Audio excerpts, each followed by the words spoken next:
Hey, welcome back to GXPC. It is week whatever number. It's week 8, coming from the desk. I wasn't really paying attention to what week it was, but here we are with White Lotus versus FSG. We're getting ready for some pro draft awesomeness. So, what do you think's gonna happen thus far? We haven't even seen any picks bans. What do you think? What do I think? What do I think about the game specifically? Yeah. Like between White Lotus and FSG. We're Yep. getting into pro draft now. By the way, I'm Rebel Fox, and with me is why don't Jimmy you go and introduce McBritish. yourself again? You couldn't tell who it was, Mr. Jimmy McBritish. I don't know. I like to see like when White Lotus is just super dominant, but if one of the teams is going to be super competitive, it might be FSG. They would be one of my safer bets to actually, put some damage down on White Lotus. So I'd like to see an aggressive game from both teams. Just come out ready, start swinging early, and I want to see some action. So thus far in the ban phase, we've got White Lotus banning out the Pantheon, Rengar, Misfortune. FSG has banned out Katarina, Rakan, and Warwick. So some pretty solid bans coming out. Obviously, both sets of bans look like they're pretty like lane oppressive in the early to mid game stages. Save Katarina, who just spirals out of control in that late game. What do you think we're going to be looking at as far as like gameplay from both teams? What do you think we're going to be building around? Well, we saw 3 junglers get taken off, and White Lotus is showing that they want to still give priority to Kairos in that he and Left Hook Larry are both super good and super aggressive junglers that like to make things happen. So getting priority on that Nocturne is pretty important for White Lotus. I think this means that they really want to get lanes. We're not looking at one of these teams going into a pure scaling comp here, and that's what I wanted. That's what we're looking for here, is for some aggression. And as I say that, FSG decided to lock Gangplank Galio. Okay, all right. Good job, FSG. You ruined my ability to understand this game. Just like solo queue, the picks don't matter and everybody loses. Yeah. So, just want to bring this up. Last week we watched, last week, maybe early this week, I got to watch a game where White Lotus played, and it looked like they kind of struggled a little bit in both games, especially in the early game. What do you think FSG has to do game 1 to try to outcycle and outbeat the White Lotus late game? So especially with the Kai'Sa Nocturne and Kench. Yeah, what's really important is that White Lotus has a lot of technical ability in their team fighting, so they're very good at communication and they're good at understanding their 5v5. So how you win that is either A, splitting up their 5v5 so that they can't take full 5-on-5 engagements, make it skirmishes, make it picks, make it 1-4, like let them split push, and you have to get leads early. Or the other way that you can do this is just by getting massive early leads, but it looks like they've foregone that. So it's rough to say because as we're saying this, we're seeing a Galio, a teamfight champion, Gangplank, a scaling more teamfight type champion come out from FSG. So we're hoping that they don't fall into this trap. Yeah, for sure. And with the Tahm Kench being a relatively good flex pick, both in the top lane and in the bot lane as a support champion, we could possibly be looking at maybe like Shen in the top lane, maybe some good like early mobility as far as lane pressure goes, things like that. And just as I'm talking, they pick up the Nami for the bot lane on FSG. I feel like that's an okay pick. I don't really agree with it because of Kai'Sa. I feel like Nami might be a little too weak, but we haven't actually seen the other picks from either teams yet.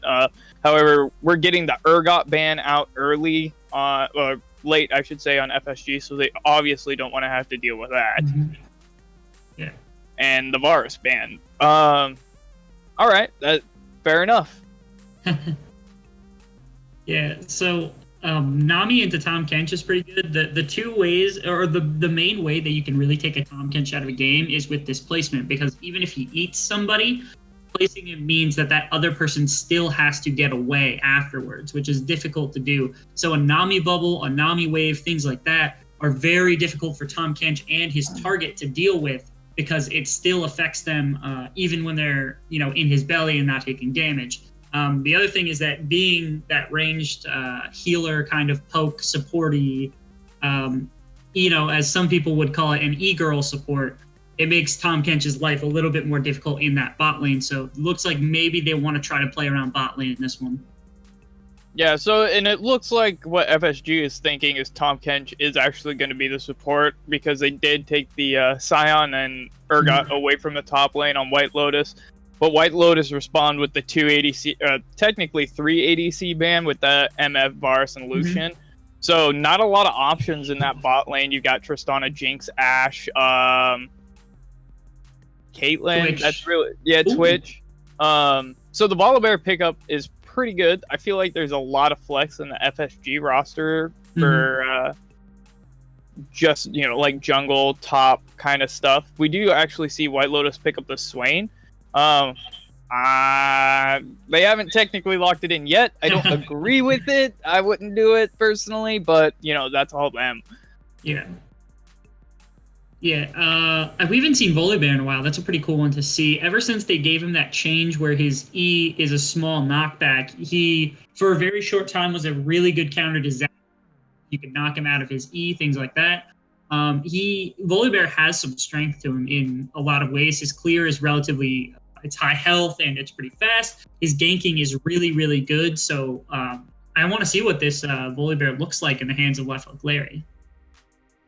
Ooh. Yeah, especially okay. The Jarvan's an alright pick too. I feel like there's a lot of good CC thus far coming out of White Lotus.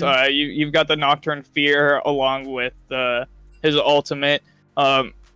You've got the Tahm Kench, who he can slow people just with a tongue lash and then eat people. Swain has a little bit of a slow. He's got a slight pull. Jarvan just wants to get in there, do some damage, kind of cut teams in half, so to speak. But on the other side, you've got a really aggressive team fight team on FSG with the Gangplank Galio. Both those ults can be super devastating, along with the Vayne Volibear, who's just going to start taking people out. And Nami's great for when they want to, get out of that. And disengage. So I think both teams have their strong suits. It's going to be interesting to see how they play out. They disgrace the art of war. The end of the draft here, we saw them pick up the Vayne. It got a lot better this patch. It got some buffs. That Q cooldown reduction at early ranks really makes it easier to dodge skill shots and things in lane. It's beneficial to her laning phase quite a bit, which is where her weakest point is. Into that Kai'Sa is it's both champions have some really, really good scaling and ways to engage in the early game, but both would be considered scaling ADCs. And with the Nami versus the Tahm Kench, she's looking to get some more pressure. I like the Vayne pickup, honestly. Into the Swain, into the Jarvan, into the Tahm Kench. So much health being built on those champions. So having the W, the shred from the Silver Bolts, is going to be very important to the team fight of FSG. Yeah, definitely. On the same side, you really want Kai'Sa to try to get into that back lane, and I think the Swain and Jarvan are going to kind of help out with that, so that Kai'Sa can get in there. She can get that Nami out real quick. She can knock out that Vayne if she's fed enough. Obviously, Vayne is super OP and outscaling, especially into the late game. The Nocturne's also going to be good at that. So they're going to be trying really hard to get some picks on White Lotus, I think. And I think that's where their strong suit's going to be, is in that early game. It seems like they're trying to build around that early game just to set FSG back in that early game so that they can't quite recover. Yeah, White Lotus drafted a lot of ways to engage into a fight with Swain, Jarvan, and Nocturne.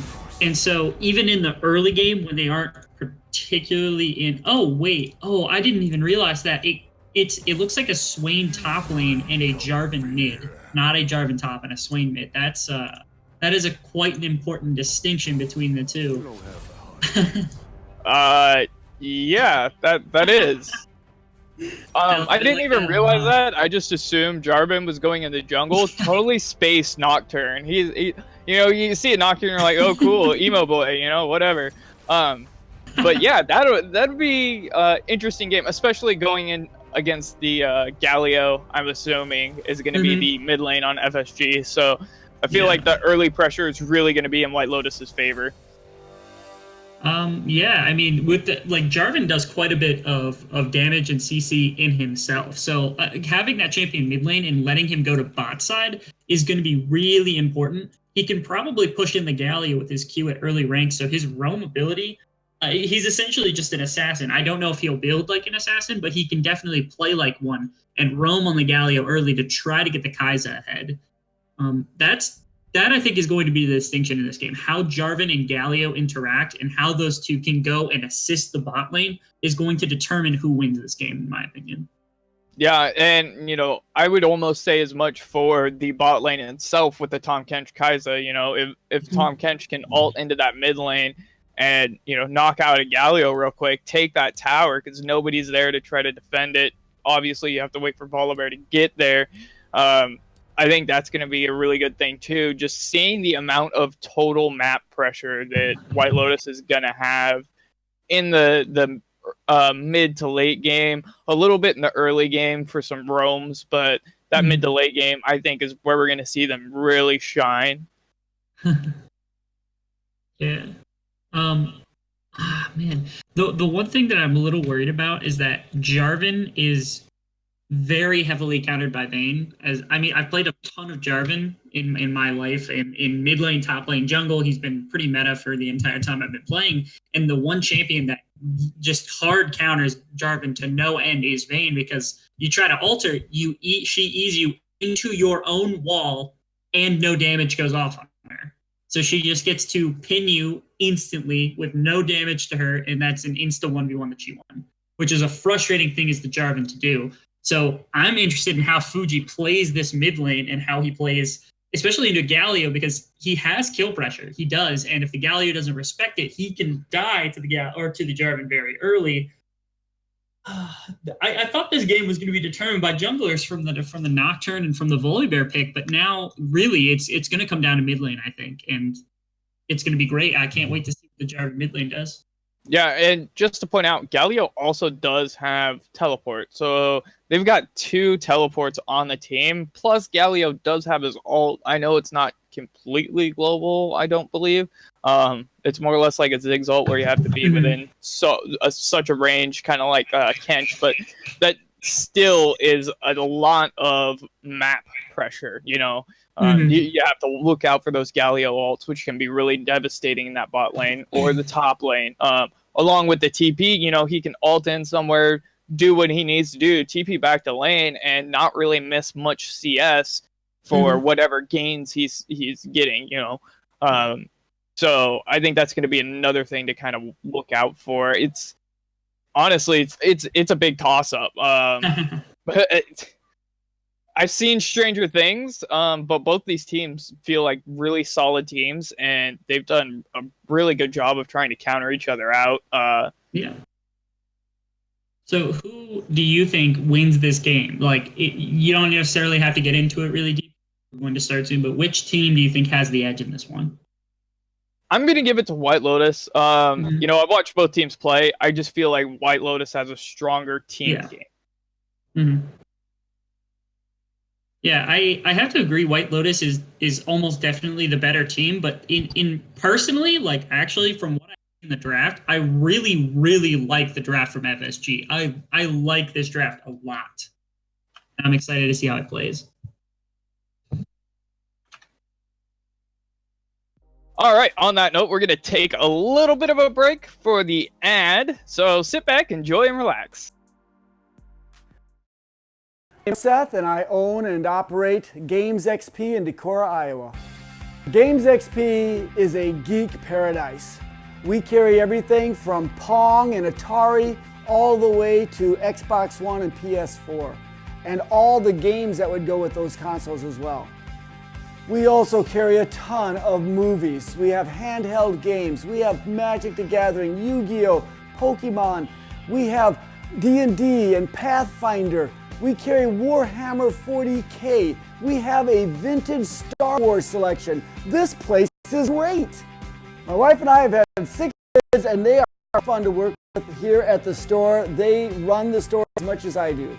And we now repair cell phones, game consoles, computers, and small electronics.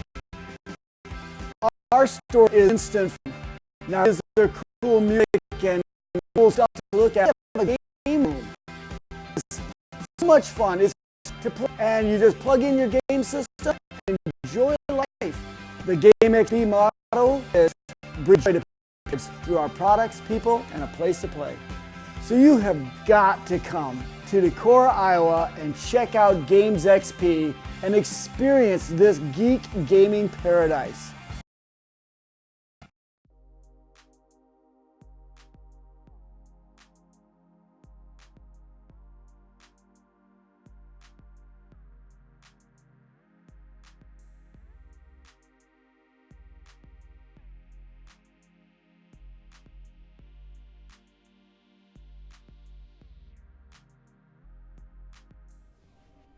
And welcome back. We are just getting onto the Rift. Both teams looking like they're starting out fairly standard item picks right at the beginning here. Let's see how they decide to line up, or if they're going to try to kill everybody. And it looks like they're all going to line up just doing the 5-point. Yeah, absolutely. Gangplank is a little bit late, but it shouldn't be much of an issue. It doesn't look like Swain's going to try to walk up and see anything. So 5-point from both teams. Just the one calm before the inevitable storm that this game is likely to be. Gangplank is actually not in his designated position of the tri-bush. That's tilting. It is indeed very tilting. I'm cringing a little bit. I'm not going to lie. But that being said, don't forget to get your bets in. You can do !bet white WL for White Lotus or FSG for Full Send Gaming, and then follow that by your points.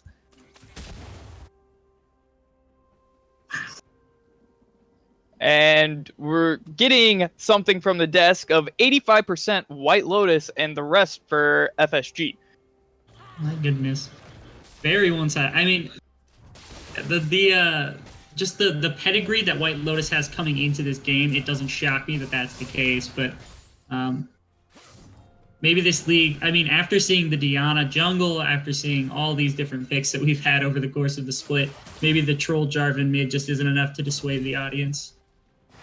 Well, they did lose one game in the last series they played. Mm-hmm. I don't remember who it was against, but they definitely turned it back for the win. Obviously, still technically undefeated. Just seeing a little bit of poking. Jarvan going in on the flag and drag, throwing out the ignite, flashing in, taking him out right under tower. Yep, that's what I'm saying. You really have to respect Jarvan's damage early. It's quite high. You really, like, even as a Galio, you can't risk that kind of thing happening. So and Galio disrespect did. Aslan, man. Yeah, Galio did actually TP in. Looks like Volibear is going to try to look for something, but Jarvan does have vision of it. He just DC'd. Yeah, he just DC'd. Dang. So what do we think about that first play right out the gate? Jarvan, Fuji getting right in there. Oh, man. So, like, Jarvan at level 2 is one of the highest damage spikes you get in the game because your E lands, so there's damage from that. Your Q lands, you get damage from that. You get Electrocute proc, your auto attack plus your auto attack passive damage, which is 10% of their maximum health.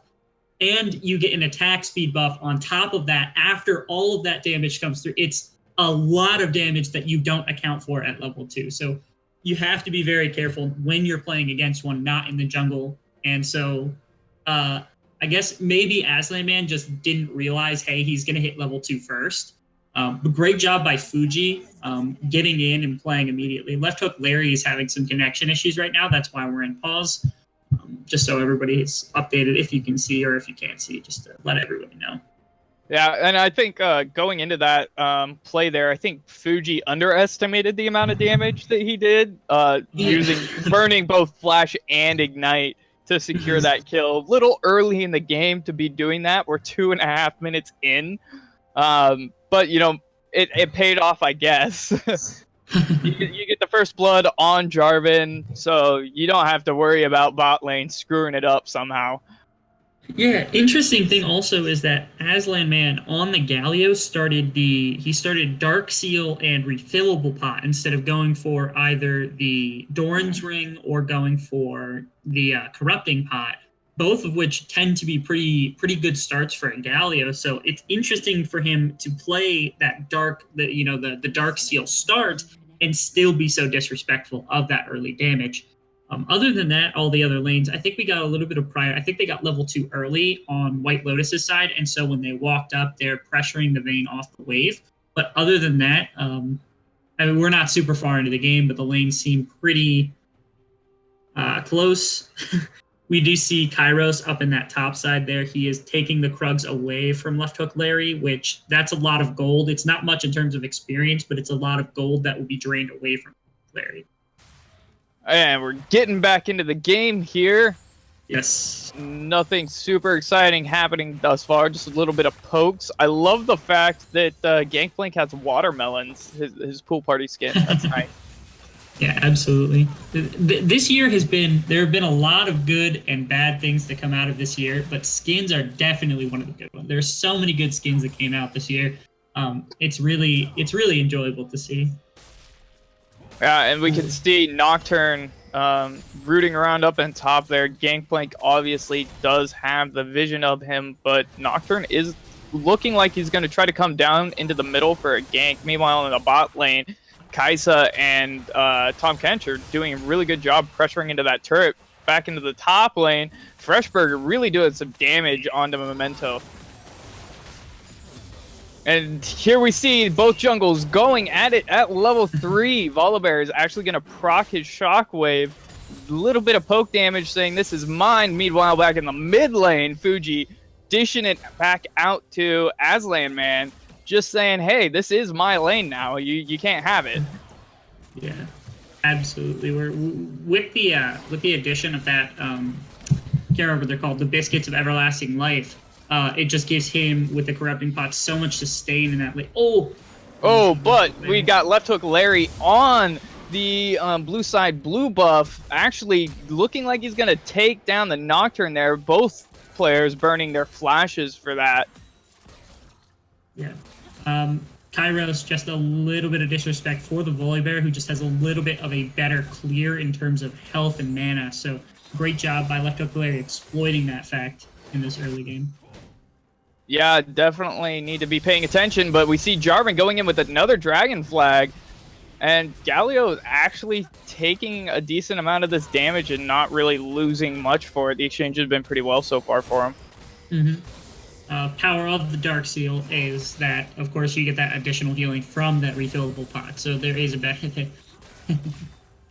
Little double ward in the bottom bush, too.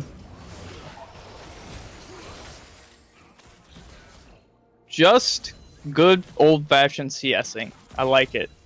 This is what you're supposed to do, ADCs. Last hit. Last hit.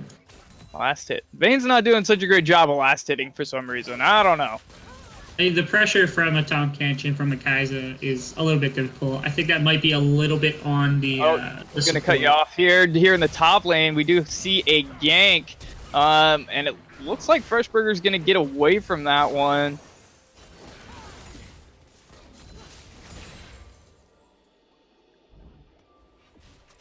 Sorry, I thought that play was going to be more substantial. It wasn't. That's totally my bad.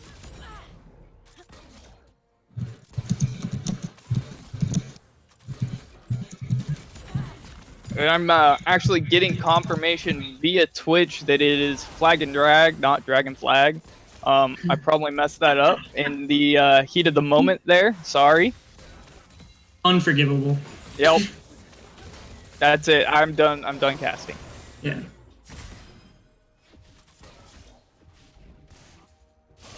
And looks like we've got a little bit of a scuffle coming in here in the mid lane.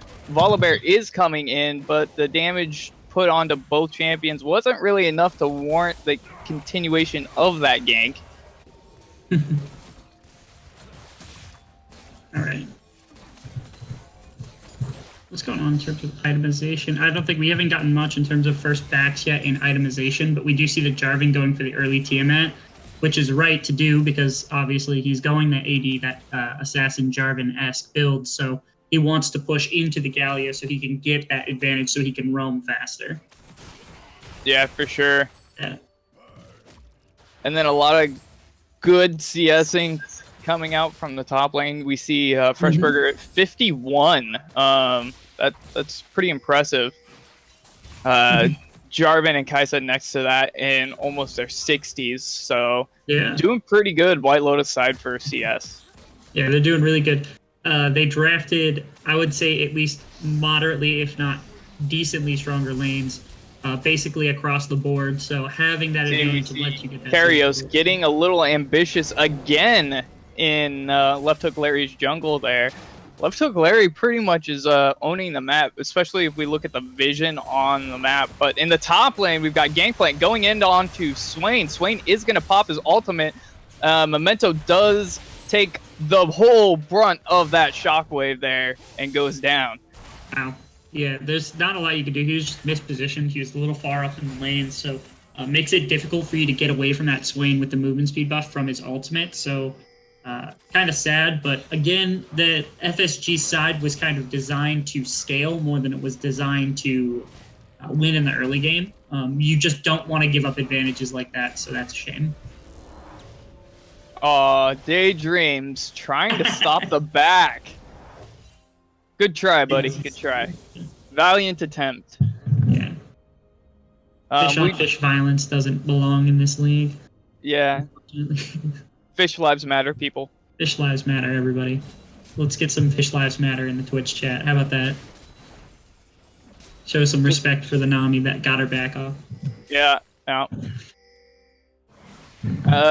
Vision-wise, we're okay. I feel like FSG is doing a lot better with their vision, except for that ward in the lane. That's a little annoying.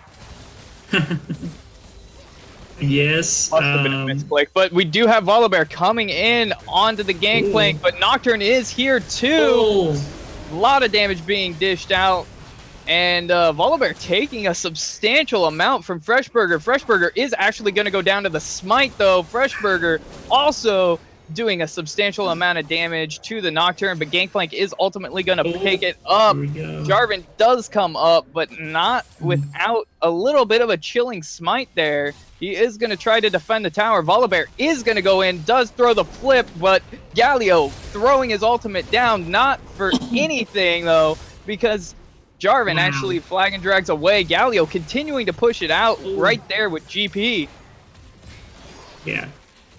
Ooh, some action bot lane too. Yeah, Kai'Sa just, throwing out little pokes here and there. Vayne did a little bit of damage, but nothing too substantial thus far.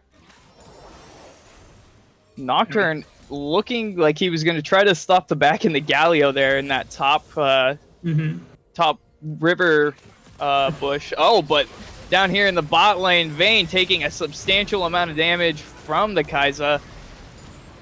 But Nami throws out her ult, and Vayne gets away. So, that's a thing. Daydreams is pretty low from that exchange, so they're going to have to play a little bit safer.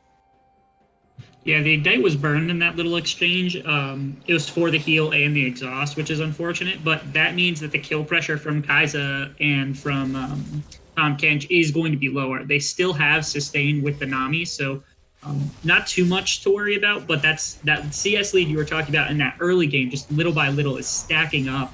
The Kai'Sa's now got about 28, probably 30 CS on this Vayne right now. Yeah, substantial amounts of CS coming out of White Lotus. We already see Jarvan in the triple digits.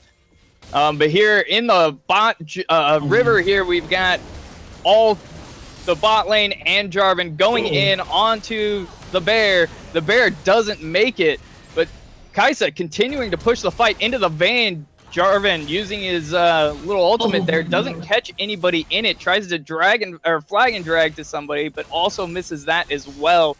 Galio is here, but they're continuing to push that bot lane and get some pressure there. Yeah, little tiny mistakes, little timing errors there. Otherwise, that could have been much bigger for White Lotus. The Jarvan ult didn't get but Jarvan does actually flag and drag onto the Galio there. Not much to do about that. Galio just walks away, but they do have the vision in that tri-bush up by that first tower. They do get the first dragon, which is an Ocean Drake, so that's going to be pretty good for the Tahm Kench. Yeah, pretty important And to get these. here we see Swain going into the Gangplank here. Volibear is here. Gangplank throws out the ultimate. Volibear dishing out the damage, but is still within Swain's big boom, and that goes off, but it's not enough damage to take down that Volibear. A lot of pressure being put up here by Left Hook Lair. Ooh. Yeah, Jarvan. It's just a lot of picks thus far, a lot of map pressure from both teams, which is really, it's really fun to watch, honestly. Yeah. It's a very back and forth game. Yeah, I really thought, honestly, that White Lotus had the better early game comp basically across the board. But the adjustment being made by Left Hook Larry to focus on this top lane and Oh, get Nocturne Gangplank. coming in onto the Vayne here.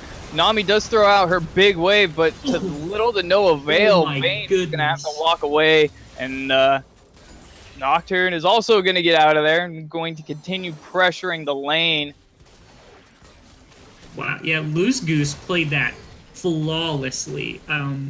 Snippet played it really well too. I can't discredit Snippet for his play on this one, but Nami hit a 3-person wave into a double bubble, which was very, very clean and exactly what was needed to make However, sure that Snippet lived through that. I'm going to have to say that FSG does take out Rift Herald. Volibear is going to pick it up. Jarvan is here. Swain is also here. Jarvan gets the bear in his circle of doom and takes him out with Swain.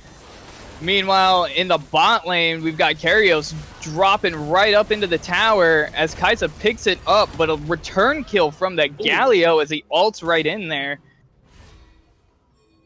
Yeah, a little bit of a shame that the Vayne didn't get that because she got the last auto. It was only the Galio ult that got the kill for Aslan Man, and you would have loved to have that on the Vayne, but pressure across the map from White Lotus is winning the game for them. It's really good. This is what you want. You want Fuji all over the map. You want him to make the proactive plays, not the Galio, and that's how you kind of take over slowly. Yeah, and I agree. As we're looking at the scores right now, there's only a 2K difference between both teams. I know it doesn't really sound like a lot, but we are, almost just under 15 minutes in. So we, it's at the point now where FSG needs to really step up their game and try to get that gold lead back towards their favor, or they're going to have problems in the mid game. Yeah, a couple, about 1,300 gold advantage on both mid and bot lane for, my bad, White Lotus. I was about to say FSG, but White Lotus. And only about a 600 gold lead for the Gangplank, who has 3 kills over the Swain. So kind of unfortunate there, but they're doing what they can. The Jarvan just backed and bought an entire Duskblade of Drakthar, and that is going to make him a force to be reckoned with through the mid game. Yeah, for sure. We also see that Galio and Swain both have their rows completed. Swain has the 2-minute stack versus Galio's 1-minute stack, so we're not really going to see those play a big part until they hit about, like 10, 15 minutes. Oh, but in the top lane, we've got another gank onto the Freshburger, and he just gets obliterated by Left Hook Larry. And they're dropping the Rift Herald. So that's going to be first tower for FSG. Yeah, Oh, but in the bot lane, we get another gank onto the Vayne, and Jarvan does actually pick it up. Nocturne here with the fear, and Jarvan going to pick off the Nami. Galio does come in, but Daydreams is there to swallow him whole. Can he get away? Kai'Sa, no, is doing all that damage. My goodness. Meanwhile, in the top lane, Freshburger, Memento, and Rift Herald taking out that tier 2 tower. Wow, Karios and the rest of the team really just take out the bot tower tier 1. Yeah, let's see if that Rift Herald can get one more charge off on it. It did. It got the charge off onto that top tower as well. Fantastic, tempo play from both sides. We need to see. White Lotus isn't going to go for 2 towers, so they end up losing the trade in terms of objectives, but they still get kills. They get 2 more kills onto the Jarvan. They get a kill onto the Kai'Sa as well. Their carries just keep getting richer, and this gets scarier and scarier for the side of FSG as this game continues. Yeah, and Gold's still very close and still within manageable. They could still take a lead or tie it up. It's not super hard, but we do see Fuji going in on to Loose as a Goose, but Loose as a Goose is just going to get away from that one. Doesn't really care. Doesn't want to touch the Jarvan. I don't blame him. Spears are not good for mermaids, people. No, absolutely. Fish lives matter. Fish lives matter. Let's get some more of those in the chat, but I have to give credit to FSG's bot lane in this one. Oh, but here we got Left Hook Larry going in onto the swing with Memento again. Freshburger actually doing quite a bit of substantial damage here, but the ultimate doesn't take Memento out, and Left Hook Larry's going to pick up that kill. Yeah, Left Hook Larry has been camping Freshburger in this one a lot. Oh. No. Oh. I mean, that was a thing. Nami Mr. Alt, and Fuji just kind of walked away with that. Yeah, so like Fuji just a bit ago missed his flag and drag on the Nami. Nami fished the wave. Snippet kind of failed on getting his E onto the target. Now they get priority on Drake. Yeah, and they are going to take that Drake, but Fuji is here in their jungle saying hello to Volibear, but taking a lot of damage going forward. Nocturne is actually going to go down to the Vayne. We've got a little bit of a splitting going on as Kai'Sa, Tahm Kench are going at it with the GP. He does go down to the Kai'Sa, but Vayne is also going to pick off Kai'Sa and Tahm Kench. But that was just wow. Yeah. I think they needed to work on their communication in that fight a little bit better. It looked like it could have been played out a little bit better, I think.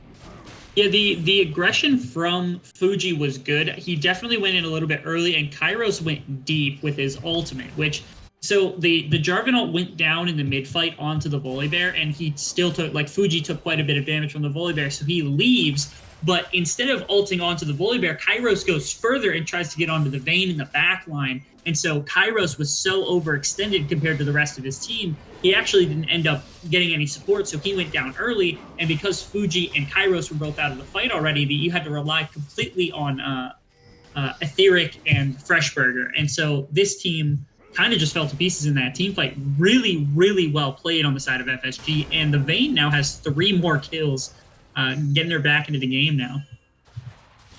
Yeah, as you were talking there, we actually got to saw Freshburger throw out an evil eye onto Left Hook Larry's blue. Didn't quite steal it, but almost got it. But see, we've got Fuji up in the top lane trying to take it to Memento. Throws out the ultimate. Memento can't do anything, and that's a solo kill for the J4. Yeah, despite the fact that Gangplank has quite a bit of gold. In fact, he's only about 500 behind the Jarvan. Jarvan has, an entire lethality item coupled with 2 more AD and health items. So the Jarvan, the Gangplank just doesn't have the damage quite yet to pop the Jarvan very fast. So a little bit of a skirmish going out here into the mid-jungle area. We've got Freshburger onto the Volibear. Galio is going to ultimate in. Nocturne does go in with the Fear of Doom onto the Volibear. Volibear proccing his passive actually goes down to the Swain. We do get a TP in from Memento as he is coming into the fight. Vayne getting pretty low here, trying to keep into that back lane. Galio going to push up the fight into that first tier 1 tower in the mid. Daydreams is going to have to use his gray health. Jarvan going back into the fight with a low team behind his back. Not going to do anything at this point anymore. They're going to stall that team fight out and kind of recruit and recover. Yeah, through that entire team fight, Left Hook Larry was a hero. I mean, multiple times. So the Kai'Sa ults out onto him, and then he flips her into the Galio ultimate, almost goes down to the Nocturne, then his passive and his ultimate both pop, and he's able to get a trade kill, and the pressure was completely on FSG's side. They were kiting forward while White Lotus had to kind of walk out, and this is really competitive right now. This is a lot more competitive than I'm sure anybody thought it was going to be. Yeah, this is insanely competitive. A lot of these fights are coming out very, very close. Yeah, the Vayne right now is, I think, about a few, like 1,000 gold short of a Rage Blade is what it looks like she's building into. So this Vayne, once she gets that, is going to be monstrous in I fights. wish I could turn the Very sound monstrous. on for you, but obviously you can hear my casting. Yeah, now it's almost a battle for vision control here in this top lane. They're getting ready for that Rift Herald to be ready to go, or not Rift Herald, Baron, getting ready for that to start being a feasible option. Here we see Fuji kind of popping in, saying hello to Nami. They're trying to get rid of some of that ward coverage that's being thrown out. Fuji actually looks like he might be trying to do something. Not quite sure, though. Little lapse in vision. He can sit there for as long as he wants. I'm pretty sure he knows he's not on a ward right now. Yeah, he walks forward, so he's not going to anymore. Meanwhile, GP... Go ahead. Yeah, no, you're good. I was just going to say, GP's in that bot lane, so if they decided to do something in this mid, that would be a great time, but they're going to back it off, so... Yeah. So it looked like White Lotus is just capturing this top quadrant's vision. They want vision control in the top quadrant because now if they want to Baron, FSG has to walk through all of that vision and they're going to know exactly where they're at the entire time. So benefit for the Jarvan especially and for the Nocturne to be able to see them the entire time they approach, make their lives very, very difficult. So it looks like they are going to opt for the Baron. Oh, wow. FSG is coming up. It looks like they're going to set into the kill bush. Here goes Jarvan with the flag and drag. Volibear getting very, very low, having to pack the pros of Nami, throwing out her ult for good disengage, but Jarvan is going to go back in. Vayne getting very, very low. Left hook Larry very, very low, but the ultimate from Swain going to take them down. Kai'Sa going to pick off the Nami here, and that is a great team fight as we saw Aslan Man and Memento weren't really there for it. They kind of backed off and split up, so they kind of left their team behind. That's going to open it up for White Lotus to take this first Baron of the game, and it's going to go down pretty quickly, and there's not going to be much FSG can do about this. Etheric has to be a little bit careful because he is kind of low. If this were a professional game right now, you would be seeing Jarvan mid lane in every single ELO because Fuji is making this look so incredibly powerful. Yeah, it's shocking on these engages. As you're talking right now, it actually looks like Daydream and Kai'Sa gonna go in for the red dragon, and Nocturne actually does get to pick it off. They're gonna flash over the wall for the kill. Nocturne gonna take that one. So not only do they get a Baron and 4 kills, they're taking the dragon with them. Yeah. This is the White Lotus that's getting towards the late game, and so this is what we didn't want to have happen for FSG. They don't have a lead, and they aren't superior team fighting, so they're running out of ways to win this game right now. Yeah, we've got about a 4K gold lead, exactly 4K gold lead, and White Lotus having, you know, the 2 Infernal Drakes and the Ocean Drake along with Baron buff. This could be a game ender with a good fight. Yeah, absolutely. We are going to see Fuji with his ultimate, Etheric with his ultimate up, and I'm assuming Freshburger and Kyra, they're just going to have all their ultimates up for this next fight, but the Galio ult is still down, so it's going to be difficult to try to help someone not die if you are this Galio, unless you're just on the front line, and he isn't incredibly tanky. Yeah, he's got Azonius, he's got ninjas, but that's not going to protect him against this the Kai'Sa. So it's going to be really, really sketchy to be the Galio in this next one. This might be it, maybe. All right, Swain going in onto the Volibear. There is going to be a redemption being thrown out, but Nocturne and Jarvan going to get onto that Vayne and take her out of the fight very easily. Swain doing as much damage as he possibly can into that front line on Galio. Galio gonna kind of back out. Swain does throw out the big boom, taking the Galio down. Kai'Sa is actually gonna pick off the Nami there and turn around and try to take out the GP. She does have the backup from the Jarvan, and that's gonna be a full-on ace, taking that tier 3 mid tower along with the inhibitor. This could be a clean push for the rest of the game. No Kai'Sa and Tahm Kench and Swain, they're gonna take that Swain. tier 2. Jarvan tier 2. It's a big old party. Yeah, they saw Left Hook Larry and Snippet were coming back up, and while they do have 5 and they have Baron, they just don't want to risk losing their Baron on their 5 members, giving more kills over to the Vayne, so they take the safer play, they slow play this, they still have massive advantage. Heck, they went up, what, 9,000 gold now? So really good job by White Lotus. They're pushing their lead, and they can win on this next one if they want to. Yeah, and the best thing is, that was a clean ace. They didn't lose a single member of White Lotus in that whole fight, and they got 3 towers and an inhibitor. Yeah, the Rabadon's completed on Kai'Sa as well. It's insane. It's insane. That's all I can say. It's insane. I'm speechless. Yeah, even with they were keeping up. They have some scaling champions in the Vayne and in the Gangplank. They have protection. I mean, Kai'Sa gonna go in onto the Nami. Nocturne is here, does throw out the ultimate onto the Gangplank. Kai'Sa picking that one off as well. Beautiful engagement there in the bot lane as Fresh Burgers is gonna go into Aslan Man here in the top, throwing out the ultimate. Aslan Man having to dash on out of there just to try to get out of that big explosive range. And the engage range on this White Lotus roster with Etheric's ultimate, with Jarvan's Flag and Dragon into the ultimate with the Nocturne ultimate, there are very few places where you can feel safe. And we got Left Hook Larry trying to go in onto the Nocturne. Daydreams actually saves him, but Jarvan is there into the backline, taking out the Nami, but is going to go down to the Vayne. Kai'Sa, meanwhile, picking off the Galio. Left Hook Larry is still up. Vayne is still up. Freshburger dealing a lot of damage onto the Volibear, but ultimately goes down to him and Vayne. We've got Etheric, who does have to proc his stopwatch there. Kai'Sa gonna finish it off with the double kill onto Left Hook Larry and Aslan Man and take the game. Yeah. Fantastic job by White Lotus in that last fight, peeling for Etheric and making sure that he can continue to put out the damage even against the carries of FSG.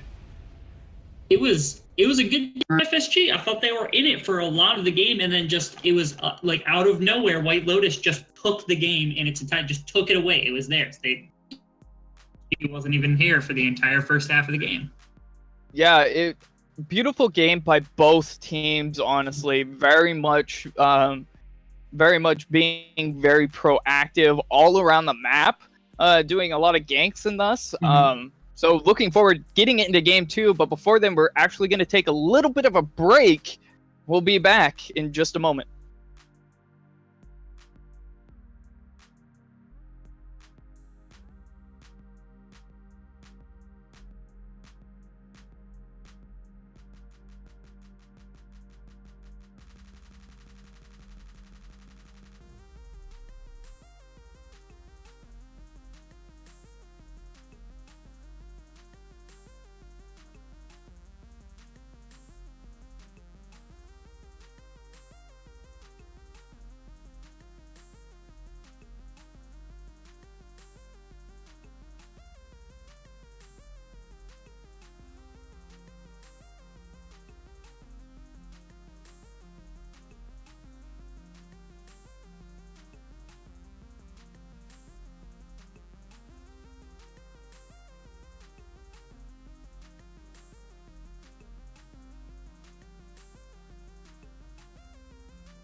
And we are getting back into it, getting ready for the game 2. We just watched White Lotus almost have a effortless win at the end there. Valiantly fought, though, by FSG, really showing some good strides and strength against the White Lotus team. So what do you think FSG has to do to come back from this and take the win in this game 2? Okay, so I really enjoyed their strategy in last game of trying to get Mento ahead over Freshberg. It was a really good thought, and it was really well executed by Left Hook Larry. Their issue is their mid lane and their bot lane were both losing lanes. So their only winning lane was top with the Gangplank, but the other lanes got so far ahead that when it came time for skirmishing in the mid game, came time for team fighting, that kind of thing, the Gangplank just wasn't enough to carry the entire team. So I think what they need to do is, if they want to go with that strategy again, they want to draft a similar, really hard scaling, something like the Gangplank or something strong in the top lane, but get better mid lane, get a better priority bot lane, so they can take those mid game skirmishes, so they can take those late game fights and win them, even if the top laner isn't there for it. All right, and just so I'm filling everybody in who's listening at home, FSG has banned the Katarina, and the Swain got banned. They don't want to deal with that one again. Meanwhile, on White Lotus side, we see the Pantheon and Rengar bans for the second time around. They're obviously not fans of those two guys. Meanwhile, FSG taking the Nocturne away as well from White Lotus. Yeah, good job by FSG taking that. Wasn't a massive problem for them, but it was at least something that could be taken away from Kairos. He looked pretty decent on it when the Jarvan was involved instead. And you wouldn't expect them to go right back to Jarvan mid lane the game after it was played. So decent adaptation here by FSG. Locking in Varus first, that was taken away from them last game. Yeah, and Tahm Kench looking like he's going to be picked up on White Lotus the second time around, but they did take away the Misfortune for nothing because the Varus was picked up. Yeah, absolutely. It worked out really well last game. It kind of prevented Left Hook Larry from coming down to that bot lane, even with the kind of pressure that a Nami and a Vayne could have in that lane. So with the protection of the Tahm Kench, it becomes difficult to justify going to bot lane. And we're going to see a Mumu. Haha, nice. I like that pick. I like that a lot. You take away Nocturne, fine. I'm going to play tanky Nocturne this time around. Tanky Nocturne. Tanky AP Nocturne is what it is. Yeah. I know Kairos has played it quite a bit. It's one of his best champions. The one complaint about the Amumu, it's why a lot of teams don't play it very much, is that it's pretty one-dimensional. You kind of just go in and you ultimate. But if that's what they need, that's what they need. They just need a go button. And I like that White Lotus is willing to draft it here. Yeah, and FSG on the other end of the shotgun here is picking up the Xin Zhao. That, I feel like, is going to be a pretty detrimental pick coming into the team fight stage, especially if they do take the Braum. I feel like those two work pretty well together, but they're actually going to opt for the Lulu. Again, not a bad combination of champions for SFG so far. Yeah, interesting. It should give them a pretty decent bot lane to work with here, especially against the Tahm Kench. Being able to polymorph the Tahm Kench to prevent him from eating the ADC, coupled with the Lulu ultimate onto the Xin Zhao, is a pretty good way to engage onto the bot lane, even with the Tahm Kench. So interesting that they go for that. White Lotus is going to respond with the Jhin. Yeah, so I don't mind the Jhin.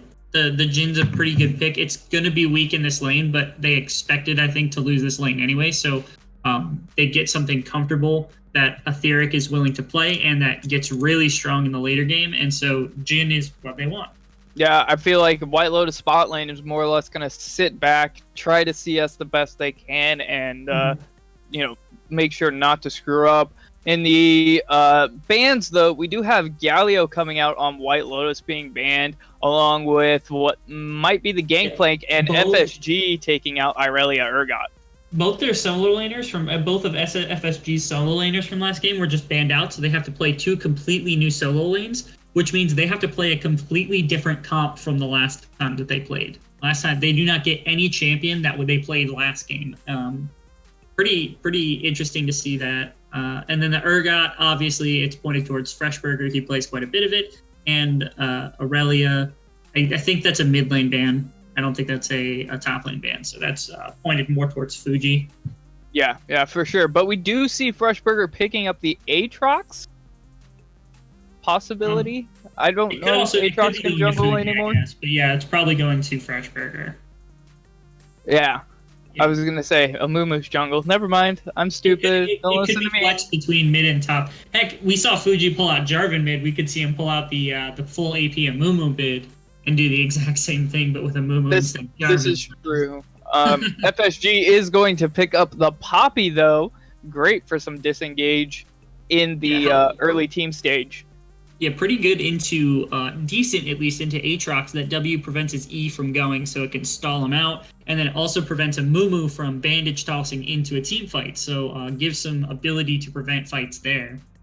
And the Ahri pick coming in for FSG. That's going to be a great mid lane, depending on what Fuji wants to decide to play. At this point, he can pretty much play any champion on the White Lotus roster thus far, and I feel like he would be comfortable with those. So we'll just have to see what he actually locks in at. I would be a little shocked to see the Lux here. Okay, all right, they are going to go for the Lux here. Interesting lineups from both teams. I think FSG has the stronger team comp, but we'll have to see.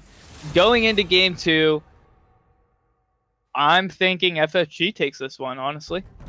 Yeah, if they can play the same way that they played last game, they definitely have the ability to. But it's going to be dependent on how Aslan Man plays into Fuji, because even though he has the Ahri and into a Lux, which is, to my knowledge, it's a winning matchup because the Q movement speed and the ultimate basically prevents her from ever hitting a skill shot on you if you don't want it to happen. But that doesn't mean that White Lotus doesn't have some sort of trick up their sleeve, doesn't have, some sort of interesting interaction that they're not dealing with here. The Amumu in Jiao, I don't really see many things that are worse about FSG's team comp than White Lotus's, unless there's just a lot more comfort on the side of White Lotus. That's the only thing I can think. Yeah, and let's not forget, you can also vote for the MVP of this series, and if you get it right, you get a hefty amount of points.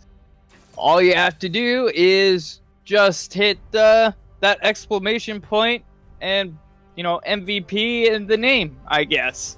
And also, don't forget to put your bets in. I think we still have a little bit of time left to do that. I'll ask the desk to throw up the timer for us. And I think we're probably looking around the same bet ratio, if I'm not mistaken. So we got 5 minutes left to throw out those bets, and it's 75% White Lotus, 25% FSG. Who do we think's gonna win in this this whole series? Personally, I'm thinking White Lotus takes it, but I think FSG is gonna take this game. I feel like they do have that stronger team fight composition. Yeah, it's just interesting. I want to see how. So, like, if the game goes later, Poppy's going to be more effective than Aatrox. Ahri's going to be doing at least comparable damage to carries that Lux would be doing, and is more mobile, so she's harder to kill. Xin Zhao probably gets outscaled by Amumu in terms of what he does, but that doesn't mean that he becomes worthless in the later game. That E coupled with the Lulu ult that we know that they have on that team can be a really, really good engage tool. And then their bot lane, Varus with the attack speed build should do pretty good damage. The Jhin does quite a bit too, but Varus should get off more damage against more targets because of that kind of Runaan's build. Yeah, I can't really see how FSG loses unless they get just destroyed early. So we're going to have to see how White Lotus plays this one. For sure. It's going to be a interesting game, to say the least. And for those of you at home, don't forget to follow the channel. We got a lot of great games to keep up on. But here within the next coming few weeks, how many weeks left do we have of the tournament so far? 4? 4? 3? Okay, 3, 4. So we have some time. We've got some games to be played yet. And if you want to catch those games, just follow us on the Twitch, and you'll get a notification of whenever we're doing our games and streaming our games. You could also subscribe and be super awesome and help us out. Yeah, absolutely. Where you get to see some pretty interesting things. You get to see White Lotus's team compositions. They're kind of play like that, or you get to see interesting things like Jarvan mid. You get to see a lot of things. A couple of disconnects if you catch the right team. You get to see that. That's going to be pretty nice. That'll be. So, but seriously, this is a very interesting league to watch. We try to keep things fun and competitive. So anybody that wants to, just keep tabs on us, follow our social media, things like that. So yeah, what do you think of the game right now?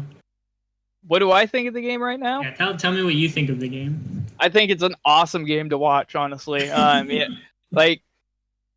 like the way White Lotus plays. I like the way that FSG plays, and seeing both those teams playing against each other, it's crazy. It's a nut house. It's a clown fiesta. It's whatever you want to call it. It's it's like the Super Bowl game without the Super Bowl yet, because obviously we're not in finals. So, but just seeing both those teams really going at it, and White Lotus really having to fight to take that first game was really a nice thing to see. Yeah, FSG not rolling over and just giving the game away. We know White Lotus is a really competitive team, really hard to beat, still has yet to lose a series yet, but FSG still coming out, still competing, and still wanting to take it to them is inspiring to those of us that only win with Ashe. Anyway, so tell me about this Lux pick. I mean, I guess the Lux is what I'm curious about. How do you think that operates in this game state right now? Well, in the early game, I feel like Lux has a little bit of advantage because Ahri doesn't have her ultimate, so she can't really dash and dodge too much. So the Lux Qs are going to be pretty imperative that Fuji hits those, like 9 times out of 10, if not 10 out of 10. Especially coming into the late game, if he can't land those Qs onto Ahri, I feel like Ahri's just going to demolish that backline of the Lux and the Jhin. Yeah, absolutely. It's a little interesting to see the Amumu pick come out with the Lux, because Lux doesn't have tons of consistent magic damage, and Amumu's passive giving that kind of MR shred, it's beneficial to the Lux definitely, but with someone like a Cassiopeia or somebody that does more consistent AP damage, it's definitely getting more valuable. So the Lux might be something imperative. Fuji, again, looking to bring out a pick that's a little less common to try to carry the game. Got anything else to say right before we take a break? I think MVP is going to be Freshburger this game. I think he's just going to knock it out of the park.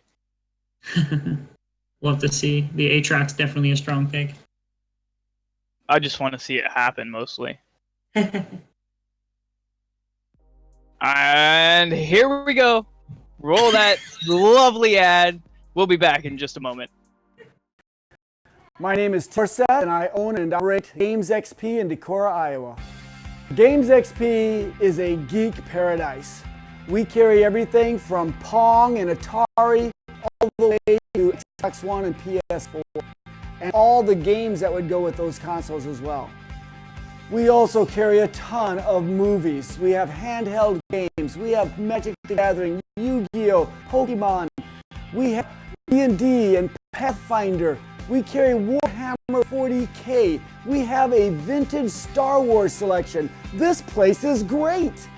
My wife and I have 6 kids, and they are so much fun to work with here at the store. They run the store as much as I do. And we now repair cell phones, game consoles, computers, and small electronics. Our store is instant fun. Not only is there cool music and cool stuff to look at, we have a game room that is so much fun. It's free to play. and you just plug in your game system and enjoy life. The Game XP motto is bringing joy to people's lives through our products, people, and a place to play. So you have got to come to Decorah, Iowa and check out Games XP and experience this geek gaming paradise.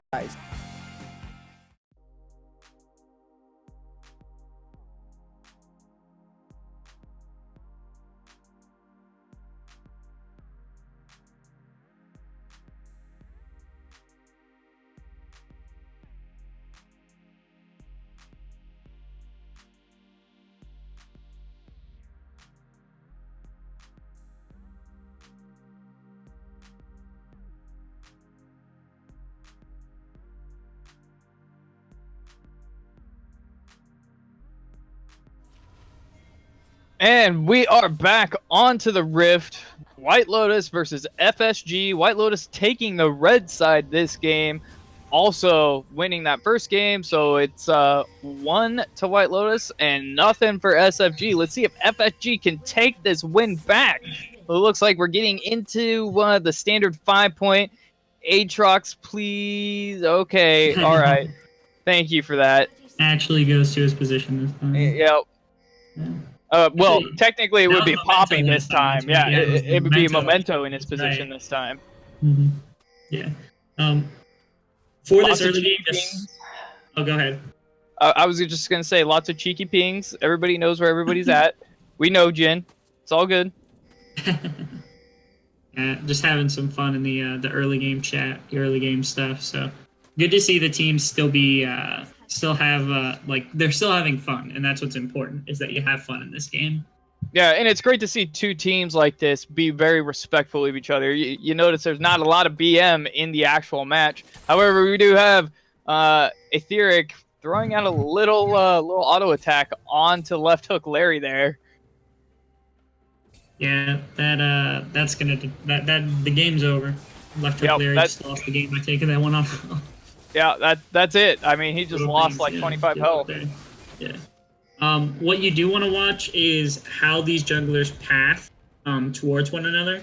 We see that Kairos on this Amumu is on the Raptor start, which is something that, I mean, we see like Kane do it, Gragas does it a little bit, so that's the main thing. He's then going right to his red, so it looks like he might be trying to avoid left hook Larry as much as possible in this early game.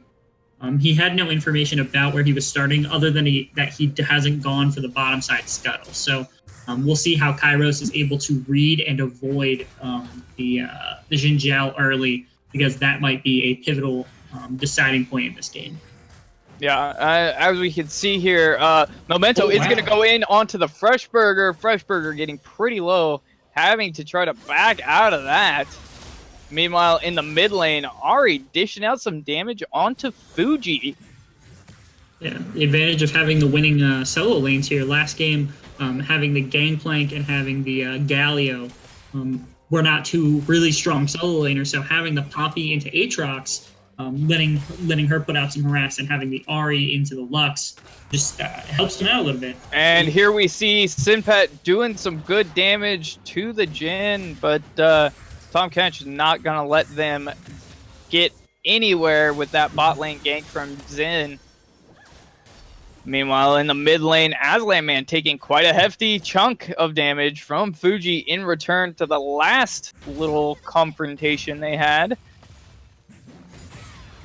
Lots of good trades coming out thus far in the game, but here we see left hook Larry trying to get the blue, does go in onto the Jhin. Jhin fairly low. Xin is also fairly low, but nothing's going to happen from that engagement. However, Memento does take down Freshburger in the top lane under tower. Yeah, fantastic job by Freshburger. Completely, even into the Aatrox as the tankier champion, he's still able to get some really good pressure as Poppy. That bot side fight as well, I believe Kairos got away with his own blue, and they burnt the Ignite from... Oh, somebody? No one had Ignite, my bad. So they were able to burn the flash from Left Hook Larry, the heal from Snippet. I mean, it was a positive trade pretty all around the board here for FSG in this one. Yeah, FSG looking fairly strong in this game. However, the gold is about even. 100 gold difference in this game just in under 5 minutes. And some good poking coming into the mid lane. Oh, but Aslan Man getting very chunky onto Fuji, throwing out the ignite isn't enough, but Karios is here.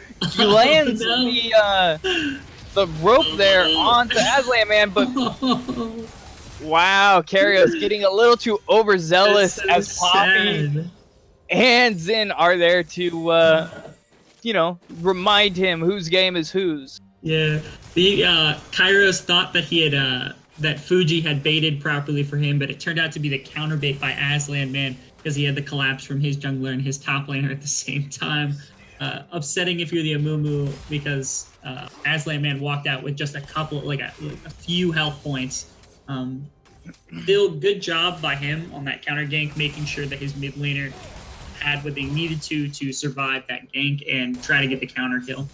Yeah, and Fuji and Aslan Man both had to burn both summoners in the exchange. Meanwhile, in the bot lane, Lucius the Goose trying to get out of here while Karios is trying to do a gank. He decides it's not worth it and is backing. Okay. I thought he was just going to wait and bush.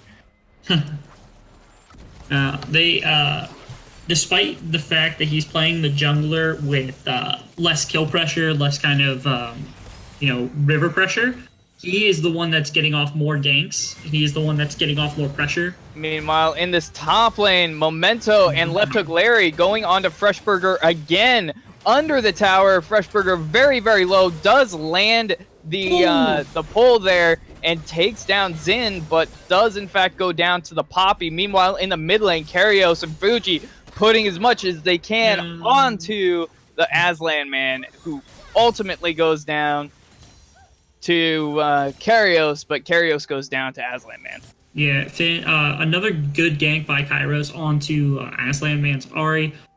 That Q barely caught him. It was a good job by him. Still, the trade kill isn't really good. 3 kills right now onto the Poppy.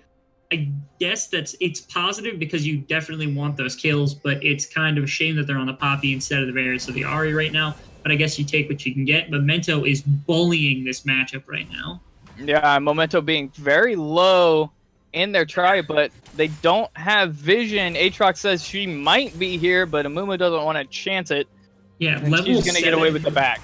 Level 7 Poppy to the level 4 Amumu right now because of how he's been farming, because of how he's been operating as this more ganking and counter-ganking style jungler. He's just so far down in experience. The Poppy getting multiple kills puts him at such an experience deficit. That's pretty crazy to see that he's so far ahead right now. For sure, and we just watched Kench get vision of the Jhin of Lulu not being in the bot lane, giving Jhin a little bit more freedom to farm it up a bit. I'm pretty sure I said Jhin twice. I meant Xin, but you know, that's... It's Jin Jiao. Xin Jiao. Yep. Jin Jiao, yes. Yep. That one. Yeah, that one. I'm just gonna start calling it X. X. X in, and then J in. Yep. Yeah. Oh, the root landing onto Sinpat there. Sinpat. Yeah, still, despite having the Lulu and the Varus in the bot lane, they have a pretty good CS advantage on the side of Etheric and Daydream still. Yeah, for sure. We're looking about 20 CS difference. Meanwhile, in the mid lane, Lux still out farming the Ahri, surprisingly. Yeah, still farming the Ahri. Yeah, they have CS advantages everywhere but jungle right now. Even in the top lane, Freshburger is still able to get a CS advantage on this. Meanwhile, in the bot lane, Left Hook Larry and Sinpet are gonna go in onto Daydreams. Daydreams getting very, very low. Xin is gonna turn his attention to Jhin, but Amumu is here, throws out the ultimate, but Varus actually takes Jhin down.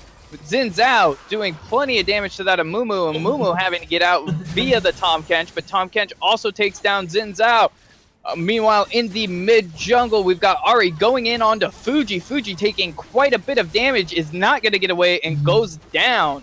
Meanwhile, Daydream Lulu, but doesn't have any damage to back it up. Lulu is going to get away from that one. Yeah, trade of plays pretty consistently, but FSG is coming out on top of them the majority of the time. Their champions are a little bit stronger in the early game, even with the CS advantages. The items aren't all that different yet, so when push comes to shove, you just have to have which champions have better base stats. And so the winner is usually, in that case, going to be on the side of FSG. So that's what's happening in this game right now. And White Lotus isn't pulling off the throttle. They're not taking a step back, trying to wait for their first items, first advantages. Meanwhile, Memento is going to get the knock into Freshburger into the tower. Freshburger very low, does throw out his ultimate, lands the chain, but Poppy is going to negate that. Left Hook Larry is here. They're just going to wait for that ultimate to burn down. Left Hook Larry does go down. He does get the rejuvenation, but nothing else is going to be had from that play. Yeah, that's really upsetting for Memento. He played that super well, and I mean the seconds or fractions of a second that had to be. Yeah. Jin is going to land the stun there, and Lulu does go down with the help of Daydreams. Man, you just don't remember how much damage Jin does until he does it. No, and they are going to in fact take down the Varus as well. Lux was there to throw out an ultimate, but actually didn't get any assist power, but they are going to turn their attention to this first tier 1 tower in the bot side. Yeah, fantastic. Good roam, at least by Fuji, to try and get this first tower. It's a shame he didn't get that kill, didn't get an assist on anything, but Etheric is just putting out so much damage on the Jin, it's difficult to argue with him getting more kills. So we've seen Jins take over pretty commonly in games everywhere. I'm sure you've had a solo queue game where one runs circles around you when he autos you. So all the time. Yeah, literally every game that there's a Jin. But we see Etheric doing pretty well in the champion. That's probably where they're going to play around in order to win if you are on the side of White Lotus right now.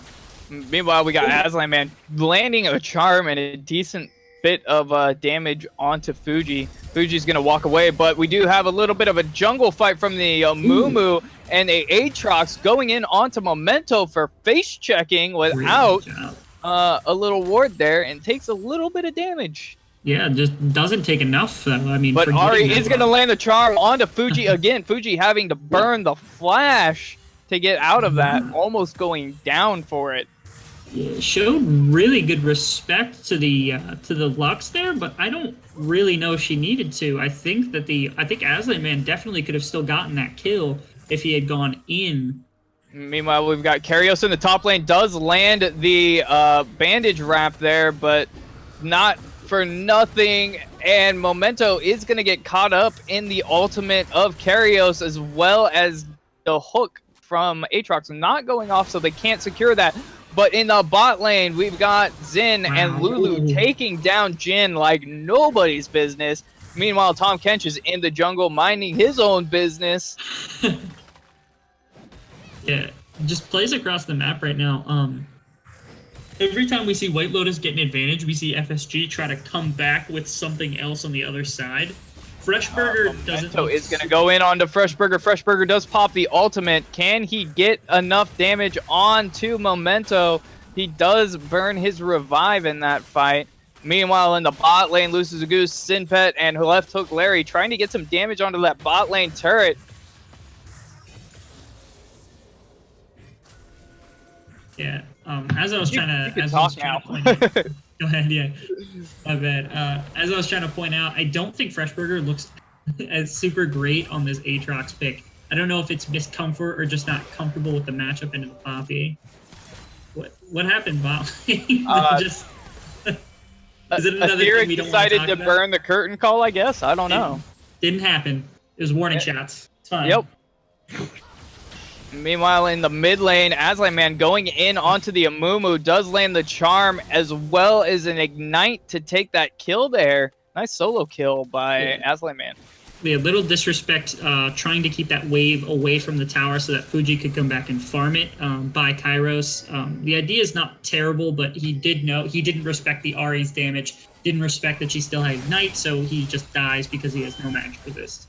Meanwhile, we got Etheric, Fuji, and Daydreams in the mid lane, maybe trying to put some pressure in onto that tower, but Lulu, Xin, and Ari are still there, possibly looking for something.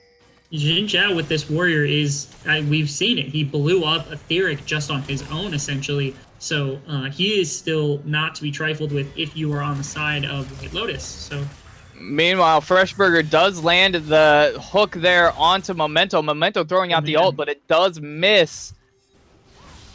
Yeah. Freshburger really not pushing the play any farther than that. Yeah, it's good that he took the positive trade. Now he is pushing the play. Does he get the hook? No, but Memento does charge back into him for some weird reason. They're on wrong side now. They're split. Freshburger is going to continue to do this, but Memento does pick up the kill. And in the mid lane, we got Xin, who throws out the ultimate, going on to Daydream. Daydreams goes down. Etheria gets the stun off onto Aslan Man, meanwhile taking quite a bit of chunk of health from the Xin Zhao. Wow. Okay, we got fights everywhere still, and that's left hook Larry. Did he hit that? Oh, he didn't hit the bandage toss. Did he flash? Yeah, that 4 snippets flash. Right at the end of that camera right there, Kairos threw out the bandage toss and got snippet the flash out of the way, so that's his flash burnt. Still a positive play so far by FSG. They're Lux still landing the Q onto Ari, does land the bandage from the Amumu as well. Ari does go down to the Jhin. Yeah, this Jin's definitely getting pretty far ahead. Right now, he has about 1,500 gold on his lane opponent. The Jhin, something White Lotus is pretty good at is getting kills onto their carries. They're really, really good about that. We saw last game the same thing happened in the same storyline that they were able to get their kills onto their ADC and onto their mid laner. Meanwhile, giving it to people.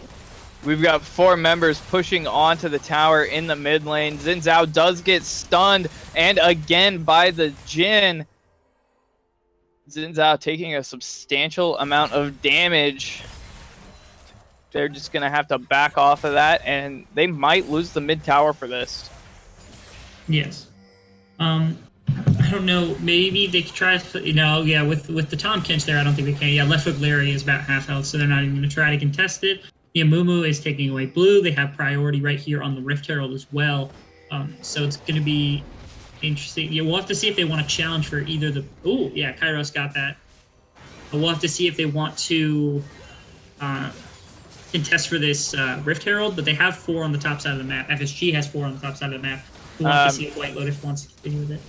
Yeah, and Aatrox pushing into that top tier tower as well, almost taking it down. Meanwhile, Karios and Etheric are doing scuttle, but Xin is going to come in, do tons of damage to that Amumu. Amumu goes down. Jhin here by himself is probably going to go down to the Ignite from Aslan Man, and Xin Zhao does pick off the Rift Herald there. Varus actually picking that one up. Definitely a little bit of an overstay by the side of White Lotus, and now they're going to get punished for it by FSG. This could actually be 2 towers. Yeah, they still have about 9 seconds. Yeah, they have plenty of time before Kairos comes out that they can definitely get the second tower, and Etheric won't be back for a while now. Poppy getting rid of all of the creeps in that mid lane to try to take this tower down, and it is going to go down. White Lotus not really having any answers to that with the 3-man. Yeah, that's what happens. I mean, we've seen White Lotus kind of do this before. You talked about them losing one of the games, having a closer series just earlier this week. So I'm not sure whether... I mean, in this game, it seems a little bit more like decision-making as a team more than it is anything else. And so we'll have to see whether that continues as the game progresses or if that becomes worse. They did pick the Aatrox, they picked the Lux, they picked things like that, which are typically more lane focused than they are like late game focused. So we'll have to see how that adapts into the later game when they're playing purely around Etheric than anybody else. Yeah, and White Lotus did pick up the second Windrake or Cloud Drake, whatever you want to call it, of this game. So Dragons haven't been this great so far this game. I mean, last game we got to see the Ocean Drake and 2 Infernals. Obviously, not that good of luck this time around. Yeah. Both teams, I'm sure, would like to have Infernal Drakes, Mountain Drakes, anything. But the two Cloud Drakes, I mean, ever since its buff, it's definitely been stronger, and it's still something that's worth fighting for now.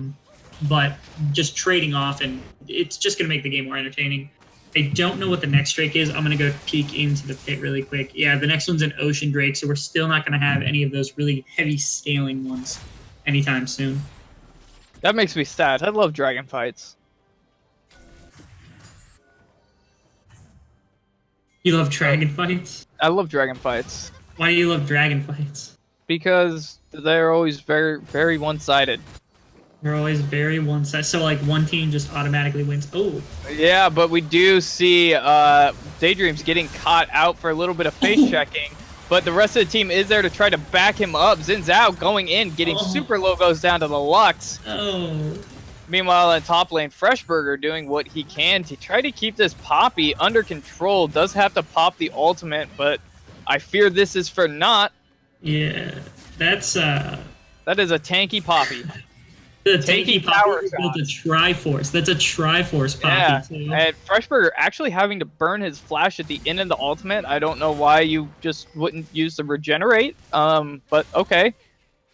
Karios going into the Poppy, does land the stun, and Lux is there to follow up with that beam of death. Beautiful play. Yeah, fantastic job by White Lotus on the rotation, getting these kind of pickoffs from far away. Freshburger having a rough time in this top lane, not really able to get much into the Poppy, getting bullied quite a bit. Great shutdown, though, for Fuji. Gets him quite a bit more gold, helps him out quite a bit, and helps the Aatrox get a little more time to kind of try to actually be useful in this game. Yeah, and it's interesting to see Aatrox building more damage-oriented than a little more tanky. We do see the Poppy does have the Sunfire Cape. That's, you know, what I was talking about, Sunfire Cape. She's a little bit more tanky than Aatrox, but Aatrox does have the Black Cleaver, so... Yeah, the armor shred, and couple that with the fact that he has grievous wounds makes him pretty formidable in most matchups. But Poppy, with her cooldowns, with her damage, with her tankiness, just innately, she's pretty difficult to deal with. Even for carries, it's difficult to deal with Poppy. So seeing him struggle in this matchup might be a little bit more of his ability to play against Poppy than is his ability to play against play as Aatrox. Maybe that has something to do with it. But right now, I think he's building towards a Sterix gauge that should help him out a little bit more, prevent him from just dying outright every time he gets into an engagement with Poppy. Are there any other interesting things that are being built right now? I don't think so. I mean, Xin finished his Triforce, so... Yeah. That's not completely out of the ordinary, but it is damage. What is going on? Are they just trying to pick the Lulu? That curtain call came out of nowhere. Yep. Warning shots again. Get out of here. Didn't even connect with anything, I don't think.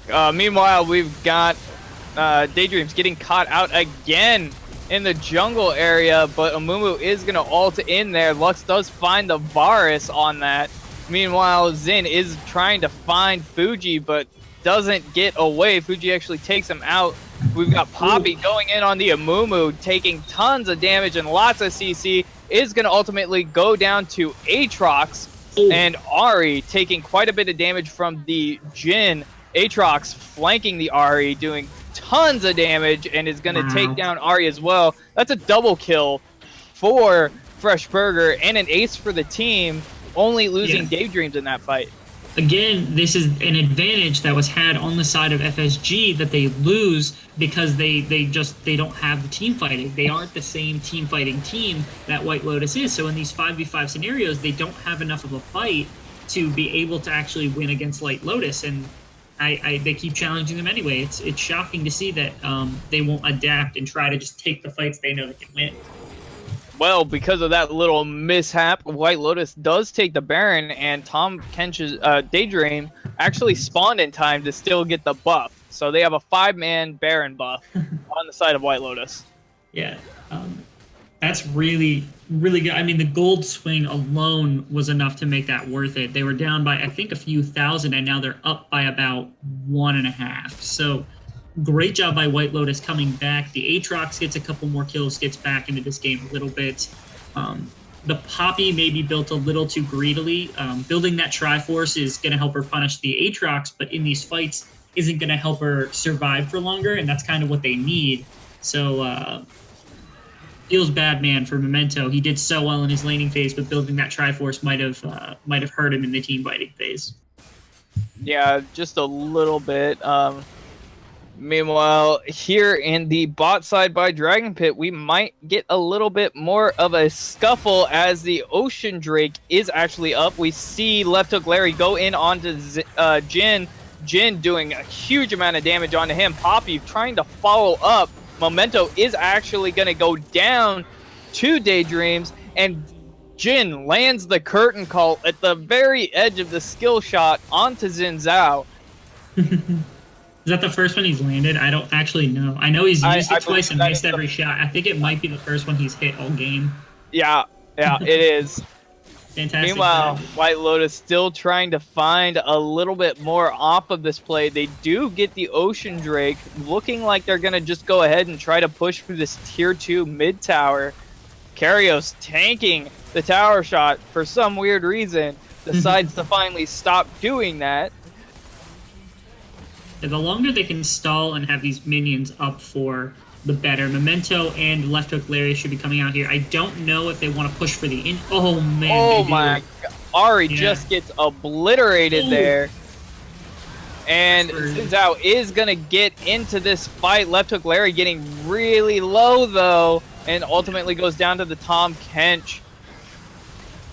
Yeah, definitely a split fight to start. That great pickoff onto Aslan Man makes the team fight of FSG just so much weaker, and so there's nothing they can really do. Snippet gets basically their entire backline gets pressured off by the Aatrox there and prevent Fuji landing a hugely devastating amount of damage onto Memento. She does have to use a shield, but Karios comes in with the bandages and finishes her off. I think he saw him there too. There's a ward over that wall. I think he knew that Kairos was there. I just don't know if he respected the bandage toss enough to actually try to not get hit by it. So that's kind of a shame for Memento there, that he hit such a great laning phase, and now he's just getting bullied by these AP champions. And Lux landing another Q onto Sinpet. Sinpet going very low and actually goes down to the Aatrox. And Xin also going down to the Jin, getting locked up by one of his Qs. They're going to continue to push the advantage here as Daydreams gets about half health, but he still has the gray health available.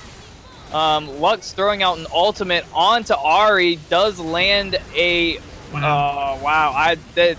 Now I'm at a loss for words. Jin going in onto Lulu in the fountain. White Lotus is just playing with their food at this point. They have a massive amount of minions here. Memento going to get on the Jin. Not going to be enough damage, though.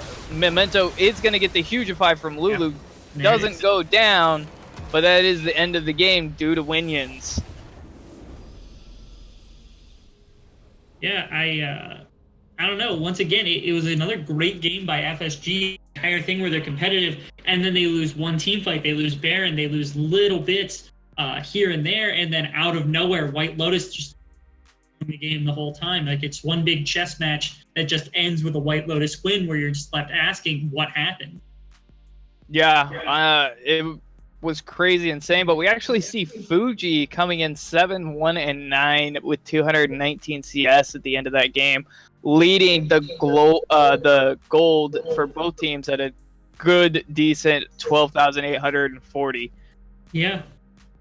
Fantastic job by the entire team of White Lotus. I mean, I got to give some credit over to Freshburger. He took a lot of pressure in this from Jungle and from Memento, both of them just putting the hammer down on him, and he was able to get through both games of it, really professionally, really not getting tilted, not overextending too much, not giving too much of an advantage away. Fantastic job by him for doing so.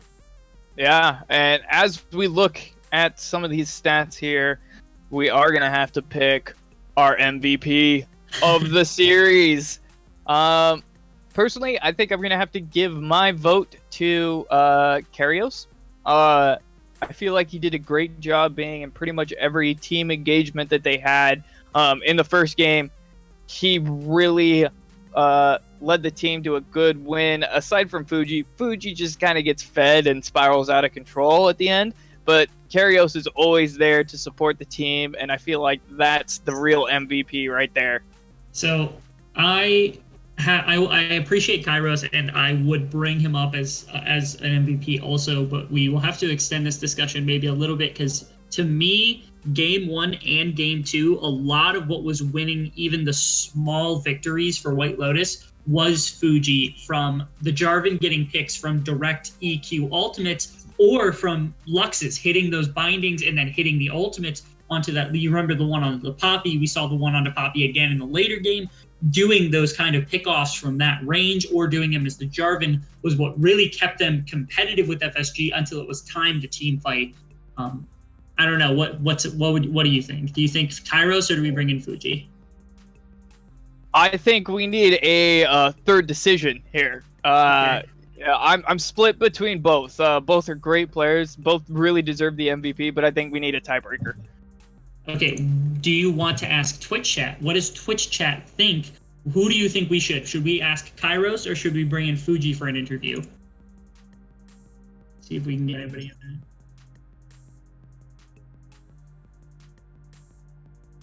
I guess it's Karios. All right, Karios face.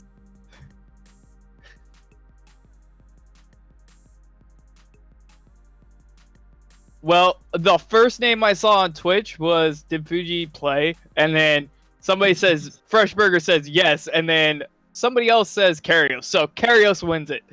Karios wins it. Hello. Hello.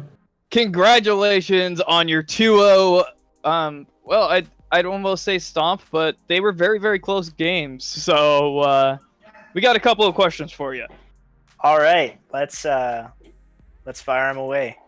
Rebel, why don't you go first? Why don't I start? Okay, You didn't get a lot of talk time, so. Tell us about the game plan coming into both of these. We saw some of the compositions you were putting together, things like the Jarvan mid, the Lux mid. Tell us about the kind of construct you went through coming into those drafts. So the Jarvan mid was a surprise to me, honestly. I forgot that Fuji played it until he brought it up. Fuji has a crazy deep champ pool, so yeah, it's nuts that he'll pull stuff out. But kind of the game plan was to obviously take a lot away from left hook Larry, to take him off of a carry champion and put him on the volley, and he almost carried on the volley anyway. Shout out to him. His pathing is pretty good, and like he's in the right place and makes it my job really tough. So he got on top of me early game quite a bit.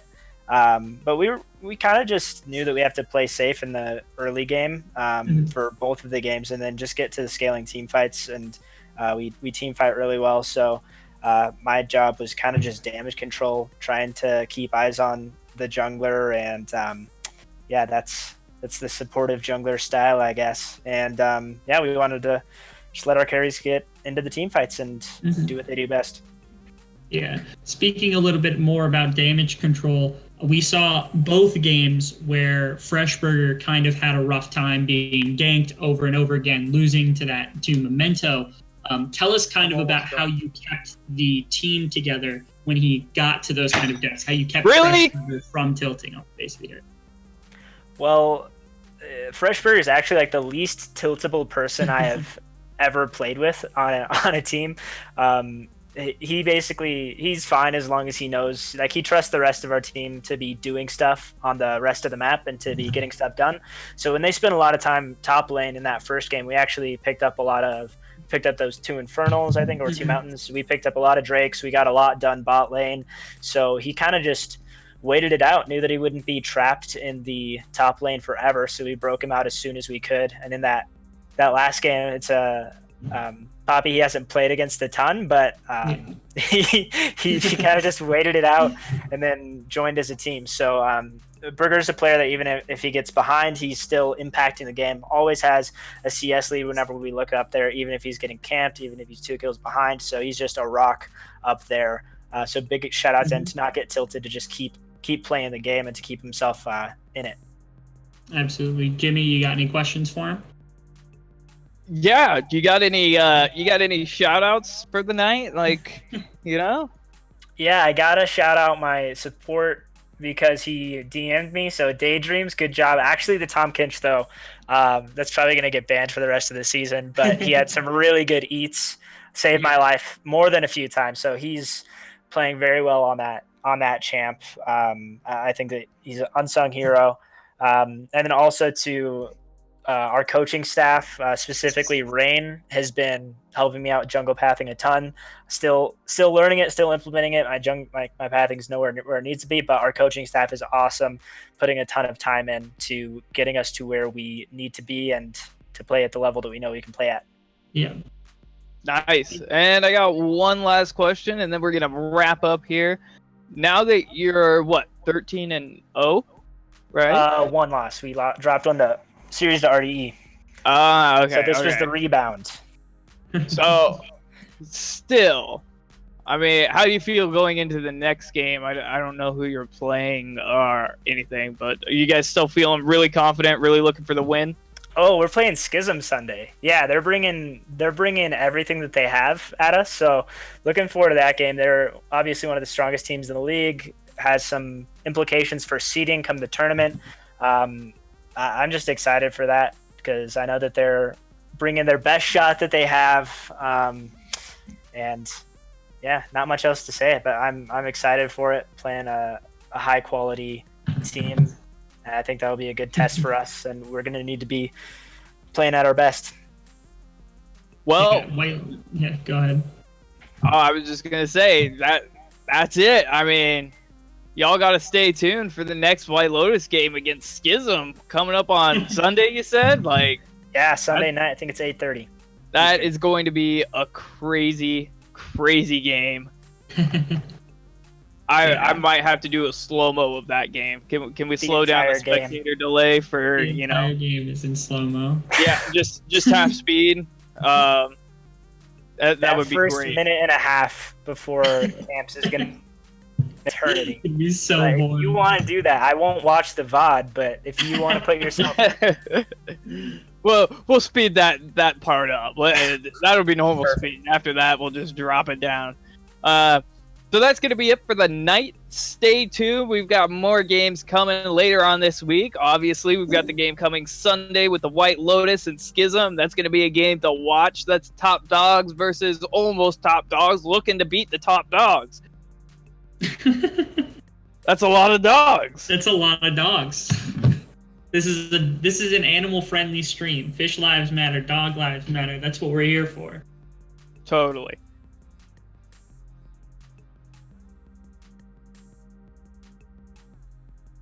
And you got anything to say there, Rebel?